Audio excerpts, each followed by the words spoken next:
सुघर नार पनिया खा जावे दोई जोर, जावे दोई जोर, हाँ जावे दोई जोर। तो मैं जब 9-10 साल की थी तो मैंने एक राग वहाँ पे सबसे पहले गाया था, राग देश। तो जब मैंने वो गाया तो जो एग्जामिनर आए थे तो उन्होंने कहा कि इनको आप संगीत में पहले तो लाइए। लोकगीतों से जो आज की पीढ़ी है वो क्यों जुड़े? लोकगीतों से सबसे पहले तो अपनी मिट्टी है जिससे जुड़ना वाकई बहुत ज़रूरी है, क्योंकि हम जैसे भोजपुरी और जितने भी अलग अलग वो सब आगे अपने संगीत को बढ़ा रहे हैं, तो हमें भी अपनी बुंदेली माटी को और बुंदेली खुशबू को आगे बढ़ाना चाहिए। कि आप अगर अपना गीत खुद का लेके आओगे तो आपके अंदर काबिलियत है, लेकिन अगर आप किसी और का गीत गा के फेमस होना चाह रहे हो तो मुझे नहीं लगता कि पॉजिटिव बिल्कुल। रहेगा।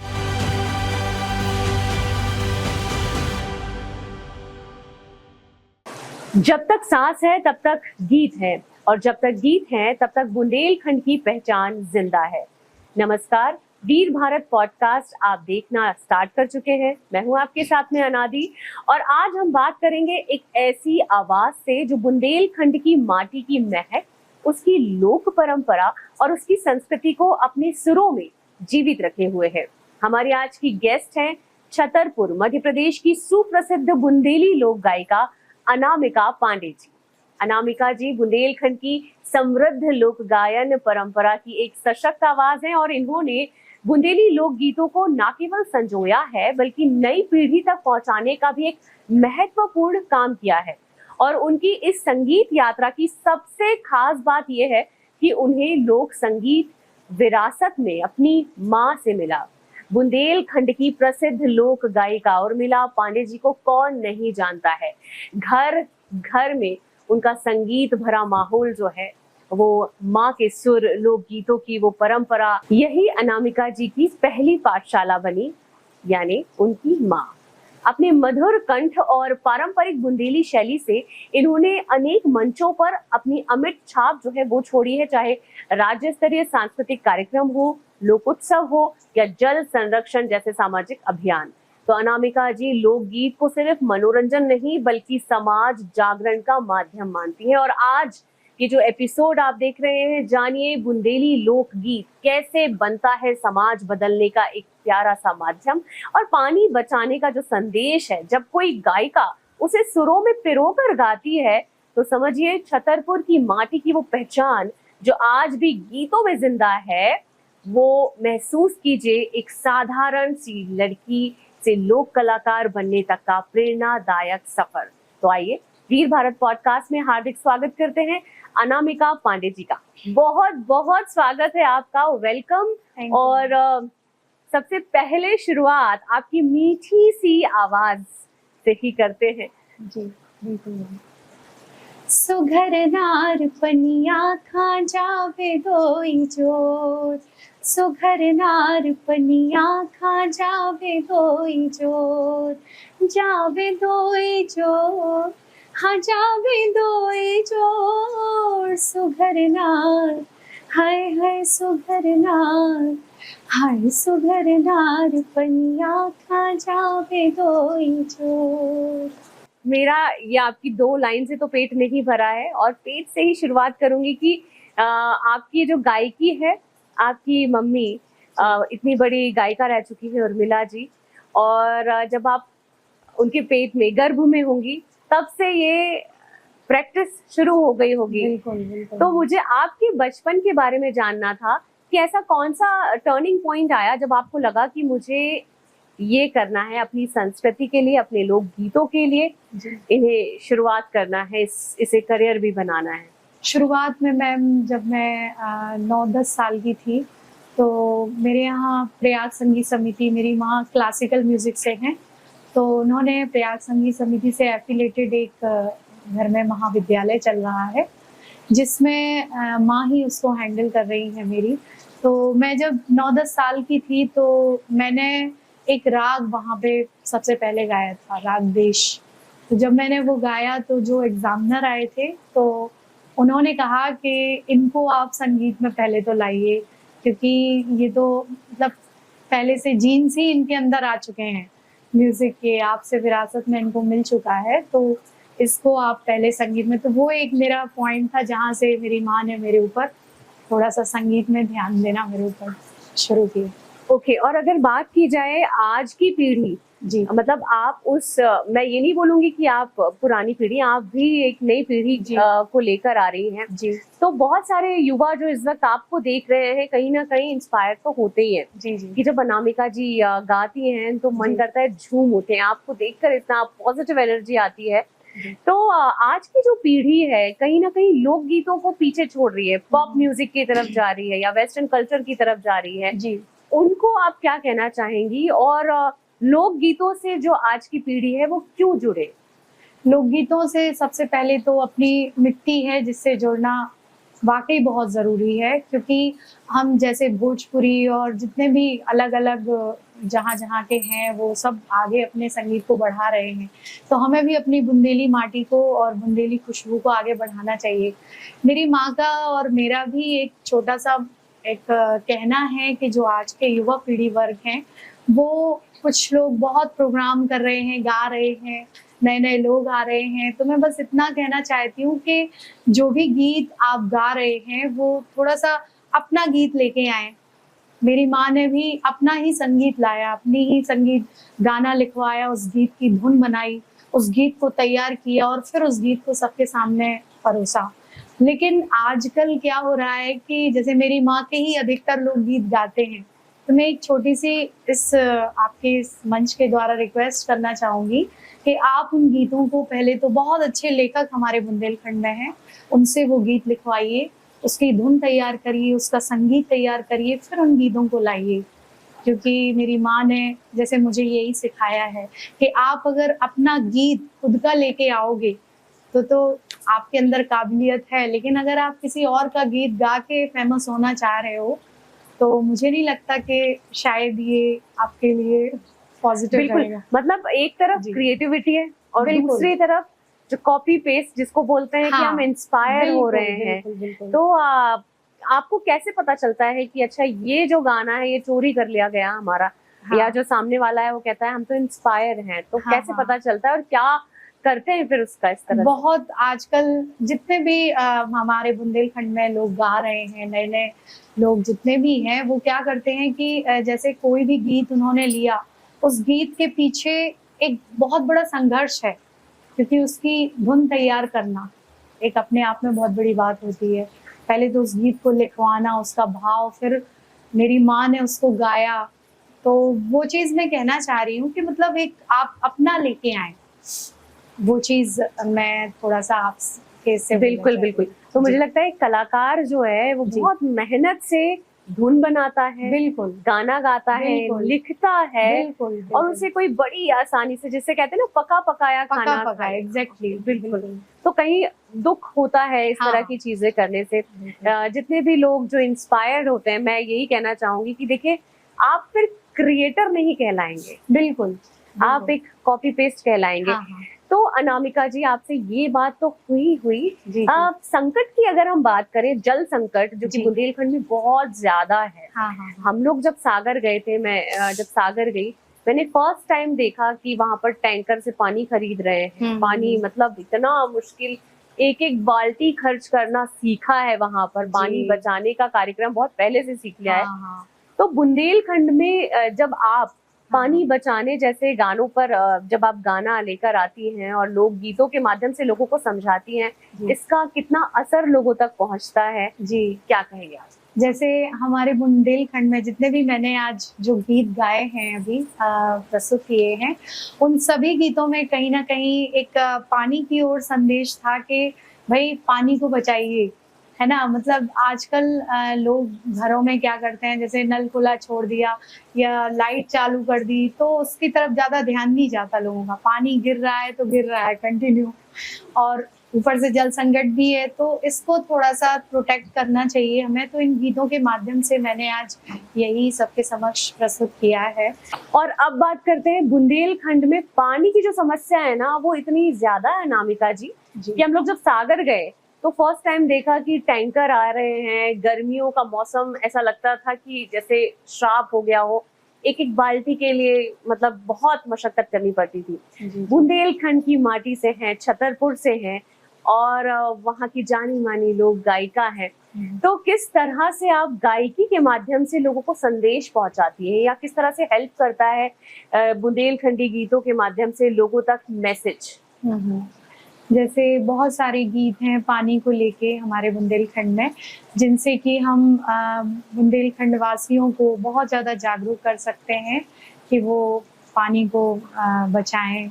और तो मैं इसी से संबंधित एक गीत आपके समक्ष सुनाना चाहूँगी। बिल्कुल। तो नैना भरों के भरों खेला, ओ नैना भरों के भरों खेला, पन घट पे न छेड़ो श्याम छैला, पन घट पे न छेड़ो श्याम छैला। नैना भरों के भरों खेला, पन घट पे न छेड़ो श्याम छैला।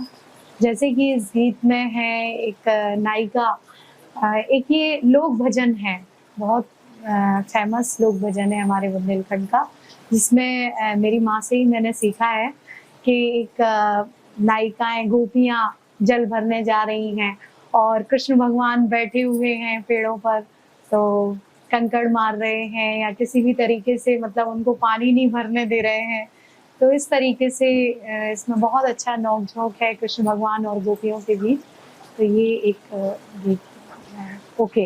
तो अच्छा माँ की आपने बात करी, तो मम्मी से कभी डांट-वांट पड़ी है कि ये यार ये सुर सही नहीं लगाया तुमने वहाँ पर? बिल्कुल, माँ क्या है कि क्लासिकल म्यूजिक से जुड़ी हुई हैं, तो एक स्वर भी इधर-उधर होता है तो वो बर्दाश्त नहीं कर सकती हैं। तो आज भी जब मैंने गाया तो बहुत डर, बहुत प्रेशर में गाया कि कहीं कुछ सामने बैठी हैं वो तो ऐसा नहीं कहीं कुछ मिस्टेक हो जाए। तो ये एक माँ का रहता है, तो अच्छा ही करना चाहती है अपने बच्चे के लिए हमेशा। उर्मिला जी से आपने ऐसी कौन-सी सीख ली है जी, जो हमेशा ताउम्र आपके साथ में रहेगी? जी, पहले तो पूरा संगीत ही उन्होंने मुझे सिखाया है, सब कुछ एवरीथिंग। लेकिन एक चीज़ उन्होंने मुझे हमेशा सिखाई है कि जब भी गाओ तो बहुत सारे हमारे बुंदेलखंड में लेखक हैं, उनसे गीत लिखवाओ और जो हमारे पारंपरिक गीत हैं, जो हमारे बुंदेलखंड की माताएँ-बहनें गाती हैं, जैसे मेरी नानी गाती थी, मेरी नानी से मेरी माँ के अंदर आया, फिर मेरी माँ से मैंने सीखा।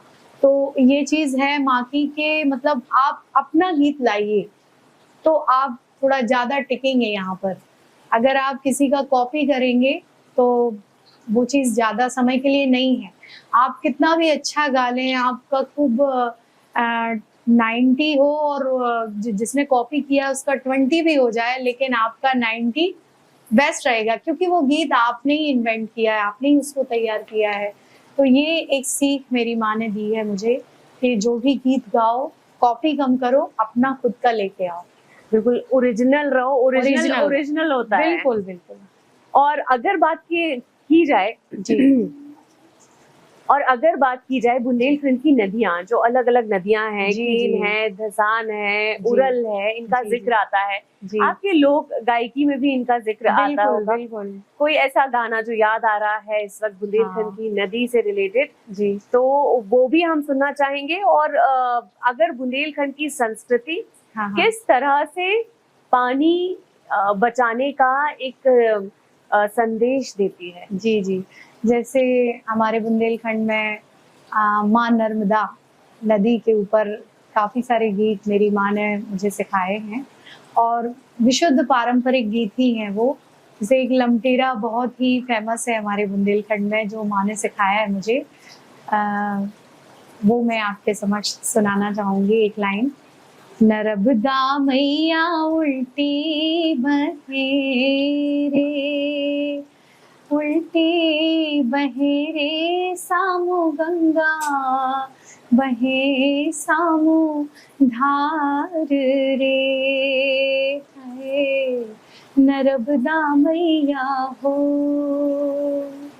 क्या बात है। अच्छा, अगर मैं आपसे कहूँ कि आपका एक प्यारा सा बेटा भी मैंने देखा जो जी। बहुत ही क्यूट है, आपके साथ आया है। जी जी वो कितना लोकगीतों में अभी मतलब वो सीखने की कोशिश कर रहा है, जी और क्योंकि उसने भी गर्भ में सीख लिया, ट्रेनिंग तो ले ली है, जी जी तो कभी ना कभी हम उसे सुनेंगे ही सुनेंगे। जी जी और घर से जो आपके हस्बैंड हैं वो कितना सपोर्ट करते हैं आपको, जी जी उनके बारे में थोड़ा सा बताएं। जी मेरे हस्बैंड और मेरी पूरी फैमिली, मेरे सास ससुर भी, सभी लोग बहुत सपोर्ट करते हैं कि मैं भी मेरी माँ की तरह आगे बढ़ूँ, गाऊँ अच्छे से, मतलब बुंदेली संस्कृति को आगे बढ़ाऊँ। और मेरा बेटा है तो मैं बेशक चाहूँगी कि उसके अंदर भी ये चीज़ें आएँ और वो भी गाए, जैसे मैंने अपनी माँ को उस विरासत को सँभाला है तो वो भी आगे विरासत को कंटिन्यू करे, ये मैं चाहूँगी। बिल्कुल। एक लास्ट सवाल, जो जी। सदा नीरा इवेंट है जो आयोजन किया जा जी। रहा है, पानी को बचाने का एक जी। अभियान है, अलग-अलग अभियान चल रहे हैं। जी, जी। तो अगर आपको मौका मिले तो ऐसी कौन-सा अभियान है जी। जिस पर आप ज़्यादा से ज़्यादा अपने लोकगीतों के माध्यम से संदेश पहुँचाना चाहोगे? जैसे कि बेटी बचाओ है, हुँ। पानी से रिलेटेड है, जी, जी। पर्यावरण हो गया, ऐसा जी। कौन-सा एक प्रॉब्लम है जिसको आप ज़्यादा से ज़्यादा लोगों तक अपने जी। लोकगीतों में पहुँचाओगे? जी, जी। जैसे बेटी बचाओ के ऊपर माँ ने मुझे बहुत गीत इस पे सिखाए भी हैं, चूँकि माँ की बहुत सारी रिकॉर्डिंग्स हुई हैं बेटी बचाओ पे। एक पूरा संस्कृति विभाग की तरफ से एक पूरा कैसेट बना था, उसमें मैंने भी गाया हुआ है माँ के साथ। अरे वाह! तो आप कहें तो मैं एक लाइन सुनाती हूँ। प्लीज़। तो तुमने बिटियां दई है भगवान, हमारी पत राख लियो। तुमने बिटियां दई है भगवान, हमारी पत राख लियो। ये एक बेटी के ऊपर एक संदेश है कि मतलब आपने बेटी दी है तो वो एक बाबुल कह रहे हैं कि हमारी लाज रखना, उसकी हमें, क्योंकि हमारे बुंदेलखंड में अभी भी बेटियों को लेके थोड़ा-सा ज़्यादा लोग सोचते हैं और बहुत उस चीज़ पे, जैसे भ्रूण हत्या ये सब चलता ही रहता है बेटियों के लिए, तो उस। लेकिन अनामिका जी, जी, जी। अगर जी। वो ये ध्यान से देख लें कि हमारे बुंदेलखंड की माटी छतरपुर से निकली है आप, जी, जी। आपकी माँ, जी। तो बेटियां जो हैं, हमारी जी। बेटियां बेटों से कम नहीं होती और बिल्कुल। इतना नाम कर रही हैं, बल्कि बुंदेलखंड नहीं, पूरे भारत नहीं, पूरे विश्व में आपका नाम है। जी, और थैंक यू। बहुत अच्छा लगा कि सदा नीरा जैसे जो कार्यक्रम है इसमें आप आए। एक लास्ट सवाल, किस तरह का एक्सपीरियंस आपका रहा सदा नीरा प्रोग्राम, जो कि जी। जल संरक्षण की बात करता है, पानी जी। बचाओ की बात करता जी। है, और यहाँ पर हम देखते हैं आर्ट यानी जी। कि कला, और साथ ही साथ उद्देश्य कि अलग अलग लोग आते हैं और पानी पर बातें कर रहे हैं, जी। कलाकार जो है पानी पर चित्र बना रहे हैं, जी। आप जैसे जो प्रसिद्ध गायक जी। हैं वो लोग आते हैं, जी। पानी पे बात करते हैं। तो सदा नीरा प्रोग्राम का एक्सपीरियंस और क्या कहेंगे आप? जी, बहुत ही अच्छा एक्सपीरियंस रहा मैम, क्योंकि मैं जब आई हूँ, एंटर हुई हूँ, तो वहाँ से ही मैंने जल संवर्धन, पूरी जो छोटे-छोटे आर्ट्स यहाँ लगे हुए हैं, बहुत ही सुंदर जो कलात्मक चीज़ें मैंने देखी, और हम सब लोगों को मौका मिला, यही मेरे लिए बहुत बड़ी बात है कि हम भी थोड़ा-सा उसका पार्ट, उसका हिस्सा बन पाएँ जल संवर्धन का, तो ये मेरे लिए एक बहुत बड़ा मौका था। इसके लिए बहुत-बहुत बिल्कुल, धन्यवाद। ये हमारी खुशनसीबी कि हमने आपको सुना। जी, जी। और वीर भारत पॉडकास्ट में आपने बहुत प्यारी-प्यारी मधुर आवाज़, जिससे ऐसा लग रहा था कि ये एक लाइन नहीं, ये एक लाइन की नहीं, ये तो पूरा गाना होना चाहिए। तो इसको ऐसा लग रहा था स्टॉप नहीं किया जाए, बस सुनते जाएँ, इतनी मधुर, थैंक यू। इतनी मीठी आवाज़। और मुझे पूरी उम्मीद है कि मैं दोबारा आपको लाइव जल्द से जल्द सुनूंगी। और जी। वीर भारत पॉडकास्ट में आप यहाँ पर आए, इसके लिए जी। बहुत-बहुत धन्यवाद। Thank you ma'am, thank you.